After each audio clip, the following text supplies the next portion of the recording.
Welcome back to Scarlet and Maize. I'm Adam. I'm Zach. What's up? So starting off with the more interesting week for our teams. Ohio State had a bye week. Michigan 45, Nebraska 7. So Michigan's backups came in at the end of the third quarter this week, not even the start of the fourth. I don't have a whole bunch to say other than that I was wrong how the game was going to play out. I thought it was going to be slow at first, and Michigan was up 14-0 right away. Yeah. Because of a fat guy interception, which was hilarious to watch him track down the ball, but I liked it. That Roman Wilson touchdown catch was awesome. Good win, boys. Keep it up. I don't have much to say. It's easier than I thought. Yeah. I mean, leave it to Nebraska to be like the first team to not cover the spread against Michigan. Of course, I picked them in my parlay, and yeah, I just can't. I just gotta stop picking Nebraska for anything, like at all. Yeah. Scarlet and Maize pick standings. I went undefeated again, but still you ruined the perfection of it by stealing the extra point. So I went 8-0. I'm 42-5 overall. You keep getting these extra points. You went 7-2 with the extra point, giving you 7 instead of 6. 41-10 overall. So I'm beating you by almost exactly 9%. Wow. Still a lot of games coming up. I feel like both of our percentages is good. They're very good. Mine's almost 90 though, but barely. Whatever. Updated with it. We have one viewer question again. What is your updated college football playoff prediction? I'll let you go first. I thought about looking back and doubling down on whatever I picked at the beginning of the season. I didn't remember exactly what it was, but yeah. I know I picked Ohio State and Texas. I think Bama too, but yeah, I didn't like the Bama pick more as I thought about it. But so yeah, my updated one, I think Georgia will finish undefeated. They just have such a cupcake schedule. They'll finish number 1 just because they won the Natty last year. I think Ohio State will be number 2 because they're going to go undefeated as well. That big win over Michigan will put them at number 2. Texas will go undefeated and be number 3, and then Michigan, one loss, will sneak in. Hey. I like most of that scenario. I got Georgia because of the cupcake schedule. Michigan. Because the cupcake schedule. Yeah, because they can't play themselves. Florida State. And then the winner of Texas-Oklahoma. More on that later because it's our game of the week. But I think the winner of that game, they'll probably have a rematch in the Big 10 title or the Big 12 title. USC has 4 games against teams currently in the top 18. Yeah. Oregon and Washington each have 5. Washington State actually only has 2, but they also struggled with an okay Oregon State. All that to say, I think the Pac-12 eats itself alive, per usual. Right, that's what I was thinking too. If one of those teams make it out, probably USC because of Caleb Williams, but their defense, I don't know how you almost blow the game against Colorado. Right. Yeah, so I got Georgia, Michigan, Florida State, winner of Texas-Oklahoma. And I told you, I just think there are going to be too many one-loss teams for 2 teams in one conference to get in. So like Michigan, Ohio State, I think one of them is going to get left out. If Michigan loses, hopefully I'm wrong though. Yeah, but I feel like the only team, I think the Pac-12 will beat each other up. I don't think there'll be a team that would make sense over Michigan, over a one-loss Michigan, and then I think Florida State will drop a game. I don't think they're that good. And other than that, there's not really much to go around. Yeah. I just hope Michigan makes it again. 3rd straight year, and that'd be fun. Big 10 takeaways? Yeah, I mean, no, it's Penn State, Ohio State, Michigan, and the rest. That's it. That's how I feel about the rest of the season. Yeah, I just got rest in peace, Cade McNamara, and I mean that. I never soured on you, champ. Get well soon. They confirm he tore his ACL? It's not a confirmed ACL, but it's a confirmed season-ending knee injury. I don't know why they not know if he tore his ACL yet. I think they know. They just didn't say for some reason. Because Iowa's weird and Kirk Ferentz is dumb and cool. I don't know. Whatever. I mean, not cool. Yeah. One step further take. So again, not really a hot take, but definitely not a cold take. You know, I didn't have one this week. All right. Yeah. Mine is surprising to me even. Michigan State is not playing as bad as I thought they would. They're still losing, but they're basically losing, or at least losing as badly as they're losing because the offense keeps turning the ball over.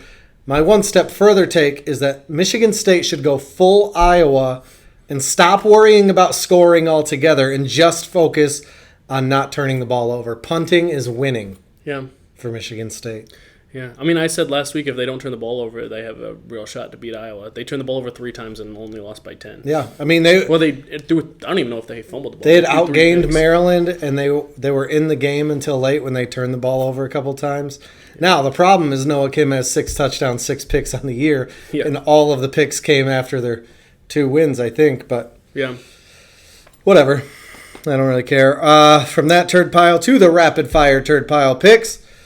Nebraska at Illinois. I got Nebraska.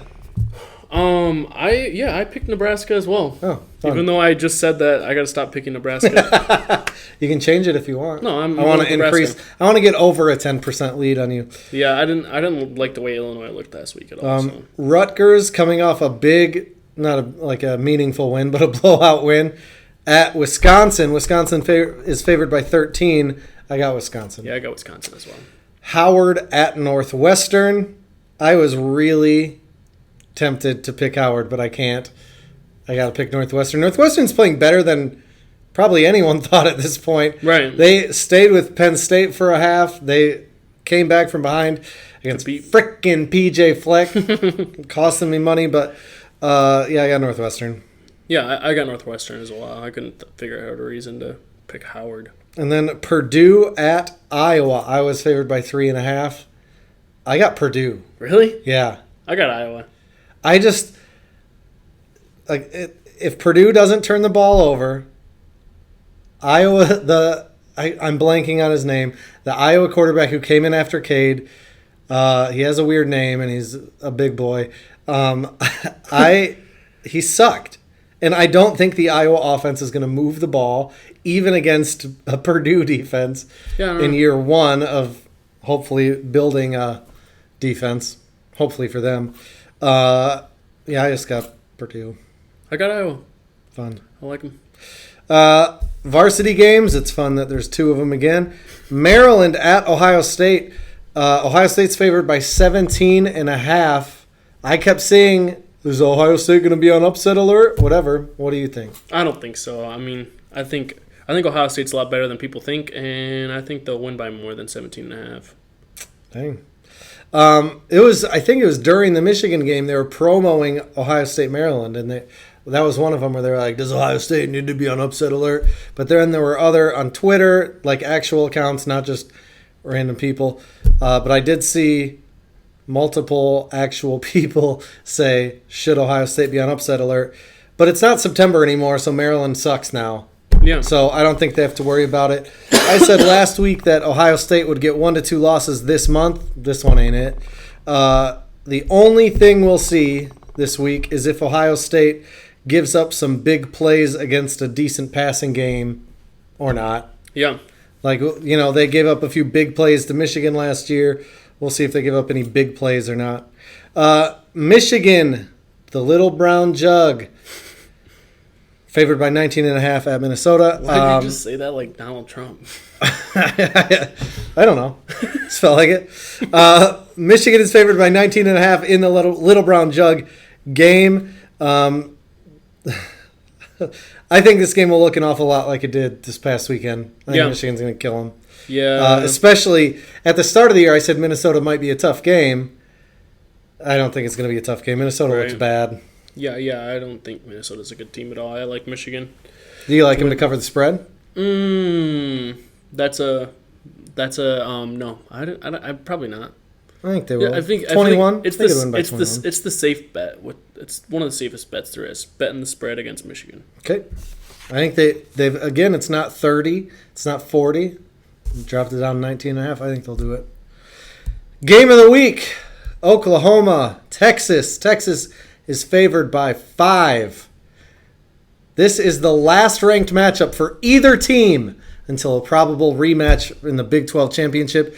I actually am trying really hard not to pick Oklahoma because they average 70 more yards per game, 11 more points per game. But I'm going to say Texas by 3. I said 52-49 because there's not going to be any defense. That's fair. Yeah, I got Texas in this one too. I just think Quinn's the guy, especially like he showed up in that Alabama game. I think he'll show up in this big game too. And I got Texas by 10, 38-28. All right.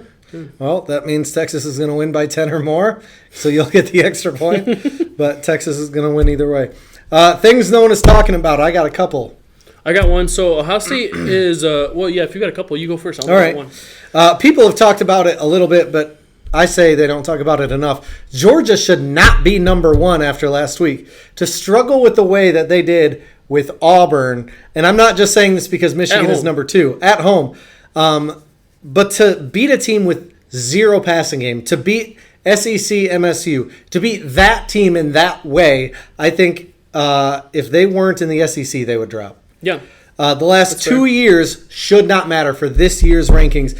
And this year, they don't look like they did the last 2 years, except they did struggle with Missouri last year. Whatever. Go Kentucky. They also struggled with Go Big Blue. That's true. Whatever. You shouldn't struggle like that against friggin' Auburn. If you're whatever. Yeah. Go Kentucky. I hope Kentucky pulls off the upset. Yeah. They're undefeated. They're the one SEC team getting disrespected in the polls. Do it. So you're rooting for the okay. So I'm rooting for Kentucky. You just want all of them to be overrated. Yeah. Okay. Yeah, so my things no one's talking about is Ohio State is one of 3 teams this season that has not given up a single play of 40 yards or more from scrimmage. But in fact, they've also given up the least plays of 10-plus yards, the third least of 20-plus yards, and the least of 30-plus yards. So the defense, as far as giving up big plays, has been the best in the country. They haven't played any real offenses yet. Okay. LSU lost to Florida State by 21 and just lost to Ole Miss. They've beaten 2-3 Arkansas by 3, Grambling, and 2-3 Mississippi State. They're 3-2 with 0 good wins and a blowout loss, and they are the only 2-loss team that's ranked at 23, and yet undefeated Maryland is unranked. Oh, that goes right into SEC bias, man. That goes right into my tweet of the week. What's your tweet of the week? So my tweet of the week is from Johnny Bullet at Scarlet Great JL, whatever. But he said, people cry about Maryland not being ranked, but their 5 games are 2 FCS schools, give up 21 points to UAB, and have a 7-point and 10-point win over unranked teams. Oh, wait, that's Georgia. That was my tweet of the week. I saw it, and I was like, that is gold. Because it suckered me, and I was reading it. I was like, oh, maybe all this complaining about Maryland not being ranked is true. And it's like, oh, no, it's about Georgia. SEC bias, man. Yeah, that's crazy. Seriously, if Georgia was not in the SEC, they would have dropped this past week. Ohio State has a better resume than them, by far. I agree. LSU should not be ranked. Yeah. Period. If they weren't in the SEC, I don't think they would be ranked either. But this is also another reason why preseason polls are stupid and carry way too much weight. Yeah, especially like the reigning national champion thing. Yeah. Because it only happens when it's an SEC school. Like when Ohio State won the national championship in 2014, they were preseason number 1, but when they struggled, they dropped in the rankings. SEC bias. Before they lost to Michigan State, they dropped in the rankings. My tweet of the week is from MGoJD Blue. Roman Wilson is starting to make it known he belongs in this club, the number 1 jersey club. He was 14 before this year. Switched to number 1. Honestly, I was like, he's a fast guy. But this is now the second catch that he's made that was super impressive. And he's leading the country in touchdown catches. I just like it. Way to go, Roman Wilson. It's not Marv. He has more touchdowns than Marv. Congrats. Thank you. He's played more games, right? Ranked higher. With that... Does Michigan already have a bye? No. So that he's played more games? One more game. Oh, okay. He's played more game. He's played more games. Game, yeah. With that, we'll see you next week. Go Blue. Go Buckeyes.